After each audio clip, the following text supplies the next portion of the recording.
여러분들 댁에도 그런지 모르겠지만 여기가 이 선원의 위치가 주택가가 아니라 농장이 주변에 있고 그 집과 집 사이가 좀 거리가 많이 떨어져 있다 보니까 주변에 숲이 많습니다. 인적도 드물고 소음도 없고, 그래서 저희 같은 그 신분에 있는 사람이나 좀 뭔가 그 은퇴를 하신 분들, 그런 분들이 지내시기에는 그 환경이 되게 좋은 것 같습니다.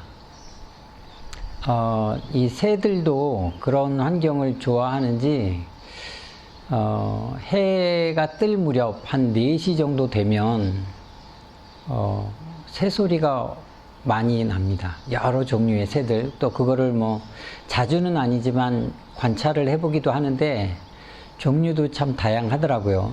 근데 그 새들이 이동하는 거나 뭔가 그 생활도, 새들도 뭔가 생활이 있을 듯한데 그게 굉장히 일관된 것 같더라고요. 물론 먹이를 찾아서 다니는 것들이 이제 주이겠지만 이 둔턱에 저희 절 땅이 일부는 모래로 되어 있어서 되게 이렇게 조금 푸석푸석한 그런 땅이 많은데, 덜어는 새들이 그 모래에 온 몸을 비비면서 마치 모래 목욕 같은 거를 해요. 아주 특이한 장면들이 자주 연출이 되는데 그게 한두 마리가 아니라 번갈아 가면서 하더라고요. 그 종류의 새들이. 제가 드리고 싶은 말씀은 여러분들 특히나 다큐멘터리 같은 거 많이 보셨겠지만 그 바닷속에도 많은 수중생물들이 살잖아요. 그 수중생물들도 어떤 그룹을 형성하면서 삽니다. 그 물고기 떼가 함께 이동을 하죠.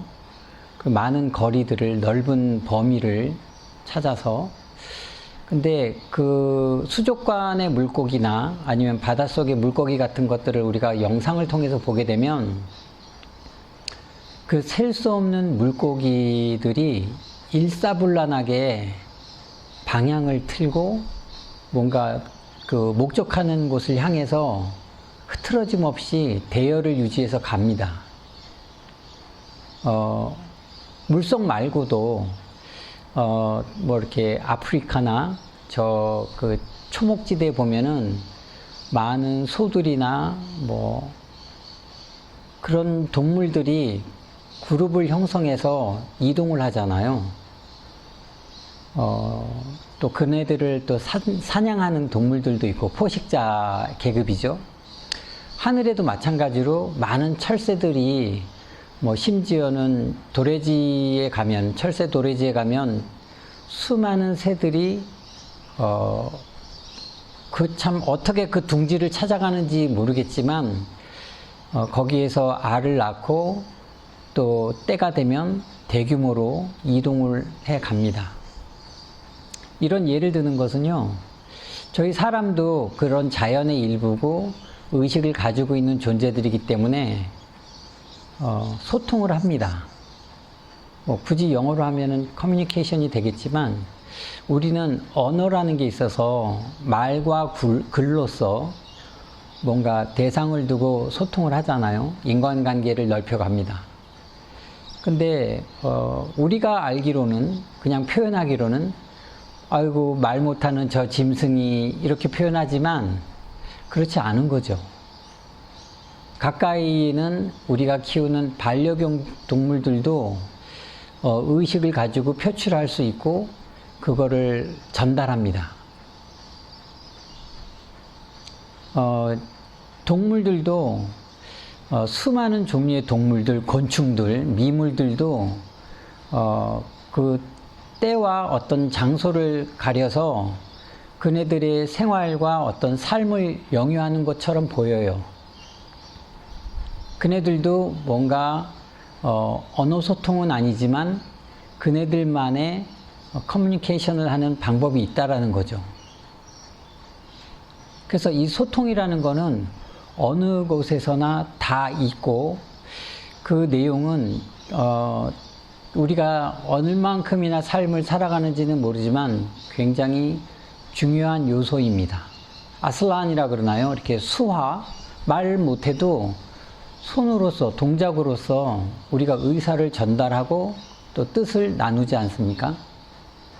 부처님 말씀을 이제 인용하자면, 초창기에 부처님께서 깨달음을 증득한 이후에, 부다가야에서 사르나트로 이제 내려가시면서 약 보름간을 걸어서 이 부처님이 깨달으신 첫 번째 그 가르침을 함께 수행했던 5사람의 어떤 수행자에게 전달하러 그 인도를 가로질러서, 북인도 지방을 가로질러서 보름 만에 사르나트라는 곳으로 도착을 합니다. 거기에 이제 그 부처님께서 말씀하신 내용 중에 하나가 팔정도라는 건데, 그 팔정도의 한 가르침이 정어라는 게 있어요.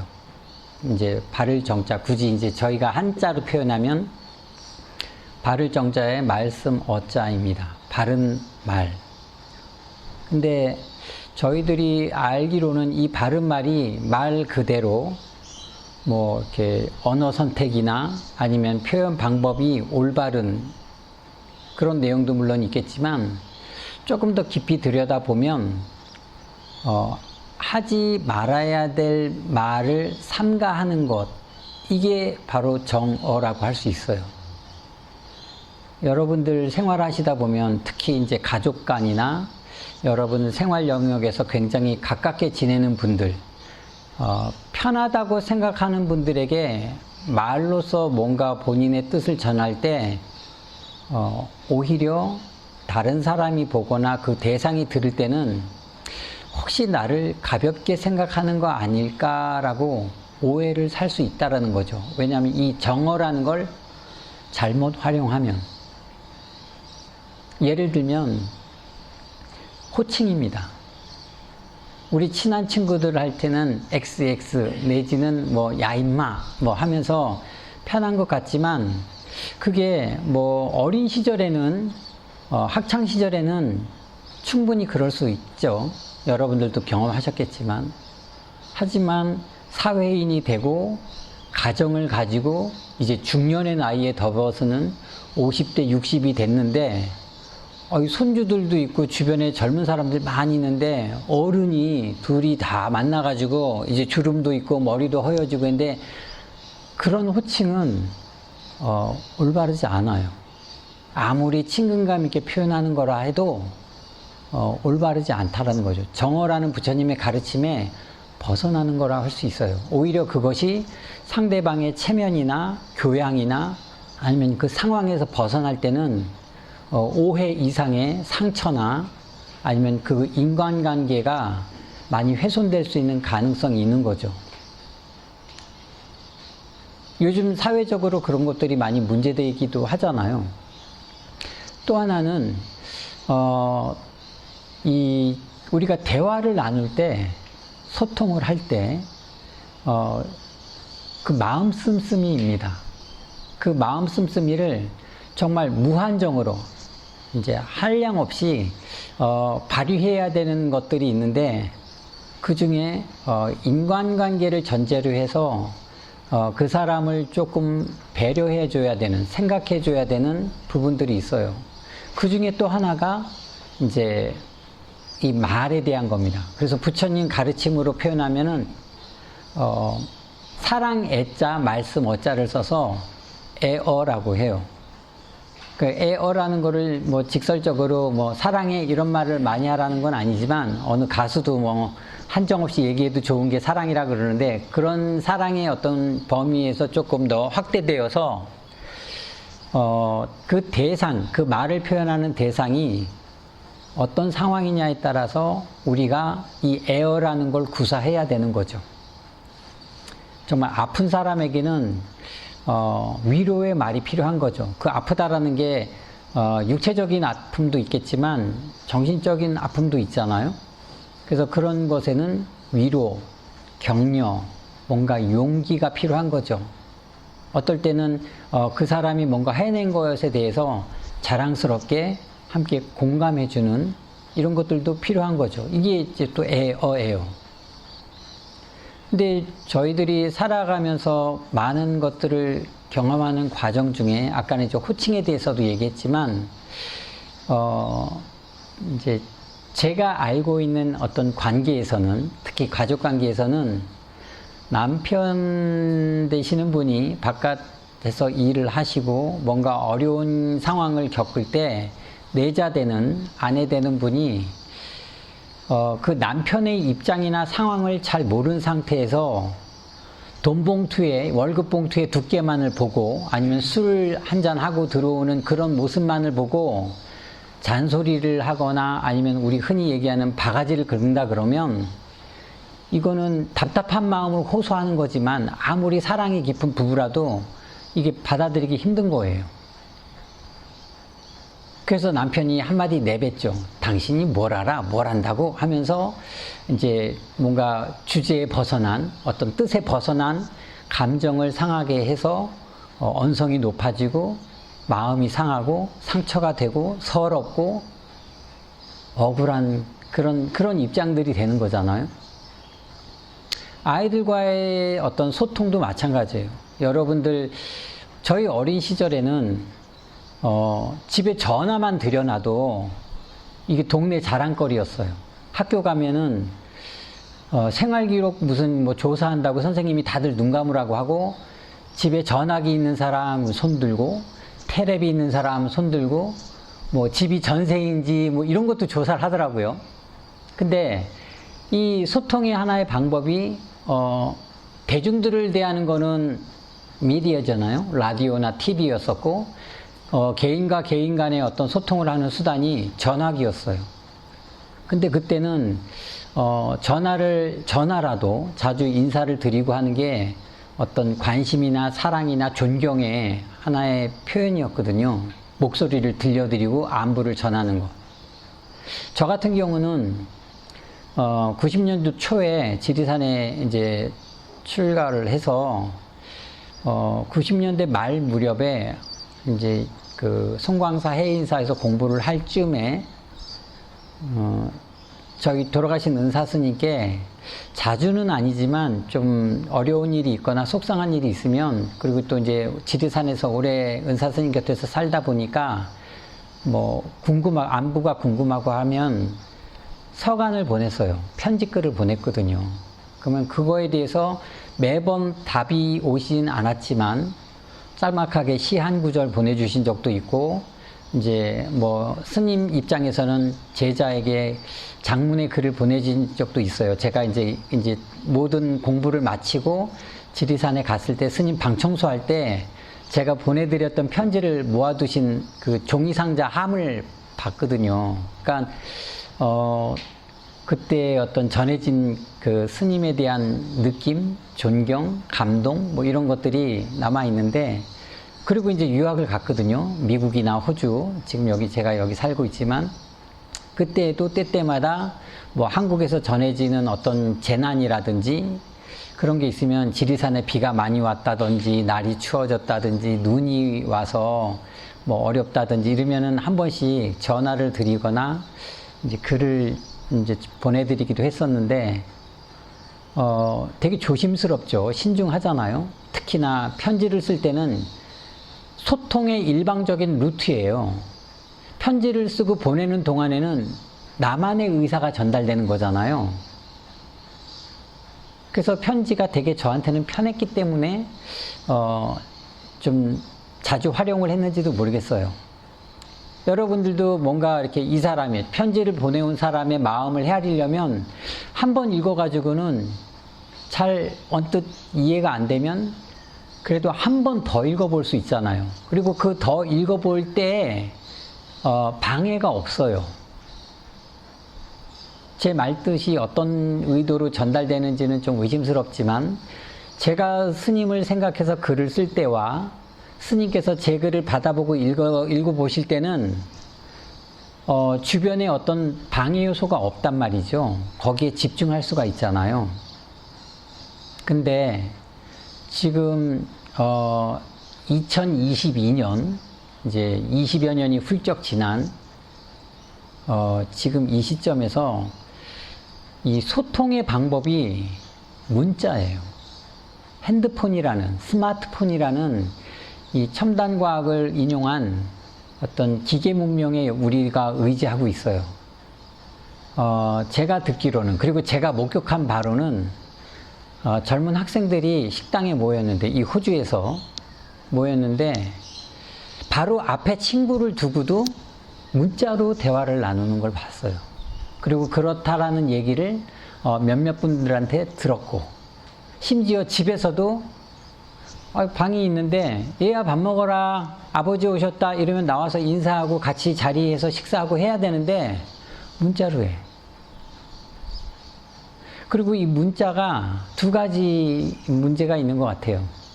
일이 안 없어지면 날 무시한 것처럼 생각이 들어. 무슨 말씀인지 아시죠? 예. 문자를 보내면 일이 켜지잖아요. 단톡방에는 뭐 여러 가지 단톡에 들어온 사람들 숫자가 이제 들어있는데, 이 사람이 뭘 하는지 방금 나한테 대답을 했는데 두 번째 문자에 일이 안 없어지면 뭐라더라, 쌩 깠다? 뭐 아니면 뭐라 그러지? 또 뭐라고 하던데, 무시라는 말로 뭐 어떤 표현을 하던데, 그런 것들이 지금 제가 표현한 내용들이 우리는 표현하지 못했던, 우리가 사용하지 못했던, 우리 세대에서 사용하지 못했던 언어들인 거죠. 그리고 표현 방법인 거죠. 그리고 기다리지 못해. 편지를 보내면 적어도 며칠은 걸리잖아요. 그리고 그 며칠 동안에 순간순간 마음을 졸이면서, 아니면은 마음을 생각하면서, 대상을 생각하면서 뭔가 시간을 보낼 건데, 요즘에는 우리나라뿐만 아니라 이제 급한 마음, 빨리빨리라고 표현을 하지만, 이 문자나 어떤 그 스마트폰이라는 이런 것들을 활용해서 이 소통을 하는 시대이다 보니까 그런 그 참는 그 시간이 없어요. 그거를 못 견뎌하는 경우도 있고, 이 소통의 방법이 우리에게는 더없이 소중한 건데, 이 마음을 전하는 거잖아요. 마음을 들여다볼 수 있는 거고, 마음을 열게 만드는 거고. 근데 우리는 그거를 조금 너무 쉽게 간과하고 있는 거 아닌가, 그걸 너무 쉽게 다루는 거 아닌가. 여러분들이 과연 질문을 드리고 싶네요. 집에서, 아니면 교민이라는 이름으로 여기 사시지만 한국에 친했던 분들, 아니면 귀했던 분들, 도움을 줬던 분들, 나에게 사랑이라고 표현할 수 있는 사람들, 얼마나 자주 또 얼마나 깊이 있게 소통을 하시는지.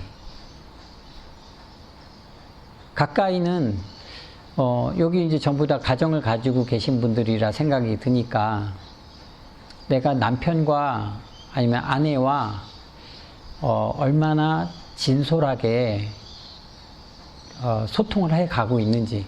소통이라 그래서 꼭 사랑해라고 말을 하거나 뭔가 필요한 거를 전달해서 얻고자 하는 것만 있는 건 아니잖아요.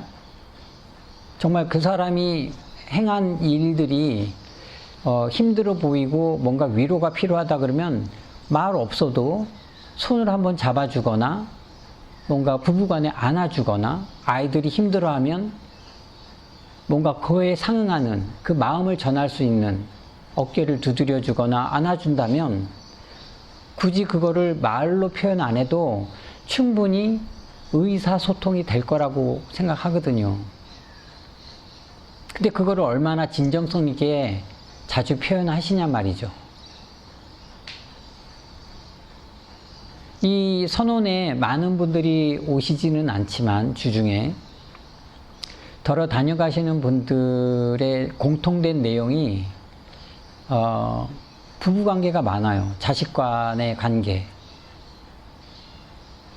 그 자녀들이 이제 성장하면서 대화가 이제 없어진다는 거죠. 그리고 대화가 나눌 시간이나 상황이 어려워진다고들 해요. 근데 여러분들이 이 외국이라는 곳에 오고 여러분들이 지금 바깥에서 그렇게 땀을 흘리면서 활동하는 그 목적이 바로 내 옆에 있는 사람을 위한 거 아닌가 싶거든요. 물론 내 자신도 중요하지만 아이의 교육을 위해서 20년, 30년 그 이상의 전에 정말 어렵게 결정을 해서 이 나라에 왔고 말도 안 통하고 미래가 불분명한 나라에 자녀의 미래를 위해서 아니면 우리가 조금 더 나은 생활을 위해서. 근데 현실에 부딪히다 보니까 여러분들이 그 서로 간의 마음을 나누는 소통의 기간이, 소통의 방법이, 그 표현의 내용이 우리가 좀 많이 놓치고 사는 것 같아요. 언제 한번 강의 때 말씀을 드린 적이 있는데 신라시대 때 원효 스님이 후학들을 위해서 남겨놓은 말이 있어요. 입으로 많은 말을 하지 말고 이 몸은 가볍게 행동하지 말으라라는 얘기가 있는데 물론 많은 말을 하지 않는 게 좋습니다만 내가 어떤 의사를 전달하거나 마음을 전할 때에는 진실성을 갖추고 표현해야 되는 거죠. 여기에서 아까 말씀드린 그 팔정도의 정어라는 거 다시 한번 말씀드리지만 저희들이 의사소통하는 데 있어서 대화를 나누는 데 있어서 조금 불필요한 부분들이 많은 것 같아요. 이건 역시도 수행을 통해서 알아차림을 하는 기회가 많아지면 여러분들께 도움이 될 것 같은데 어떤 거냐면 여러분들이 대화를 나누는 대상이 어떤 분들인지는 모르겠습니다. 근데 보통 이야기를 나누면 세상 사는 이야기가 주로 되겠죠. 자녀를 가지고 있는 부모 입장에서는 어떤 자녀들의 학업 이야기, 또 여기 이민 온 지 얼마 안 되는 분들은 여러 가지 정보에 대한 것, 특히나 요즘 물가가 많이 오르니까 살아가는 모습, 땅, 집에 대한 거, 뭐 부동산에 대한 거, 이런 이야기들을 많이 하실 거잖아요. 근데 이런 이야기가 점차 방향이 바뀌어서 자신의 부를 과시하거나 아니면 타인의 어떤 행위나 행동을 비난하거나 험담하거나 이런 일들이 이 말과 언어를 통해서 많이 나타납니다. 아까 제가 요즘 스마트폰이다, 어떤 뭐 그 TV나 라디오다 이렇게 표현을 했지만 요즘은 또 하나 중요한 게 인터넷 시대잖아요. 연예인이나 정치인이나 뭐 아니면 저희 종교인들까지도 좀 염려되는 부분들이 댓글이라는 거거든요. 댓글. 여러분들도 그런 거에 대한 많이 언론에서 접하셨을 거예요. 지금 그 10월 29일 이태원 참사 뒤에도 그 유족들이나 거기에 관계된 분들이 이 댓글 때문에 정신치료를 받는 분들도 많이 계시더라고요. 이게 뭘까요? 이게 올바른 소통의 부재라고 생각하거든요. 내 이름이 실명으로 거론되지 않고 내 얼굴이 비춰지지 않아. 그런 시대예요. 우리가 방송에서 어떤 사연을 소개할 때도 옛날에는 뭐 어느 동네에 사는 누구누구님께서 사연을 보내오셨습니다 했는데 요즘은 전화번호 끝자리, 아이디가 뭐다? 이렇게 나오더라고요. 이렇게. 이 소통의 근간이 어떤 진정성이나 진실함이 결여된 채 어떤 무분별하게 표출되는 경우들이 많고 그 내용이 상당히 사회를 혼탁하게 하고 이 정신적으로 개개인에게 도움되지 못하는 표현 방법이 너무 만연해 있는 것 같아요.